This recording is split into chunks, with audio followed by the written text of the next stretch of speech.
ರವಿಚಂದ್ರನ್ ಸಾಹೇಬ್ರ ಬಗ್ಗೆ ಸಾಧು ಕೋಕಿಲ್ ಅವ್ರು ಹೇಳ್ತಾ ಇದ್ರು ತಾವು ಕೇಳಿಸ್ಕೊಂಡಿರ್ಬೋದು. ರವಿಚಂದ್ರ ಸಾಹೇಬ್ರವರು ಕನ್ನಡ ಫಿಲ್ಮ್ ಇಂಡಸ್ಟ್ರಿಗೆ ಬ್ಲ್ಯಾಕ್ ಆ್ಯಂಡ್ ವೈಟ್ ಇದ್ದಿದ್ದು ಕಲರ್ಫುಲ್ ಯಾರನ್ನ ಮಾಡಿದೆ ಅಂದರೆ ಅದು ರವಿಚಂದ್ರ ಸಾಹೇಬ್ರು ಅಂತ ಸಾಧು ಕೋಕಿಲ್ ಅವ್ರು ಹೇಳ್ತಾಯಿದ್ರು. ಅದ್ರ ಜೊತೆಯಲ್ಲೇ ನನಗೆ ಆಶ್ಚರ್ಯ ಆಗಿದ್ದು ಅದು ಪ್ರೇಮ ಲೋಕ ಅಂತ ತಮಗೆಲ್ಲ ಗೊತ್ತೇ ಇರೋದು.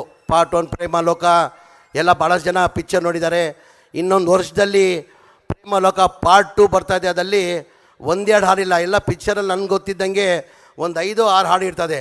ಈ ಪಿಕ್ಚರಲ್ಲಿ 25 ಹಾಡು ಅಂತ ಹೇಳಿದ್ರು. ಅದು ಯಾವ ಥರ ಪಿಕ್ಚರ್ ಮಾಡ್ತಾರೋ ಅಂತ ನನಗೆ ಗೊತ್ತಿಲ್ಲ. 25 ಹಾಡು ಅಂದರೆ ಕನಿಷ್ಠ ಒಂದು ಹಾಡು ಆಡಬೇಕಾದ್ರೆ ಒಂದು 5 ನಿಮಿಷ ಆಗ್ತದೆ. ಅಂದರೆ 25 ಹಾಡು ಅಂದರೆ ಕನಿಷ್ಠ 1.5-2 ಗಂಟೆ ಬರೀ ಹಾಡಲ್ಲೇ ಹೋಗ್ತದೆ. ಮತ್ತು ಪಿಕ್ಚರಲ್ಲಿ ಏನಿದೆ ಸರ್? ಇಲ್ಲ, 25 ಹಾಡು. ಈಗ ಪಿಕ್ಚರ್ 3 ಗಂಟೆ ಪಿಕ್ಚರ್, ಅದು 3 ಗಂಟೆ ಪಿಕ್ಚರಲ್ಲಿ ತಾವೇ ಹೇಳ್ದಂಗೆ 25 ಹಾಡುಗಳು ಇದೆ ಅಂತೀರಾ ನೀವು?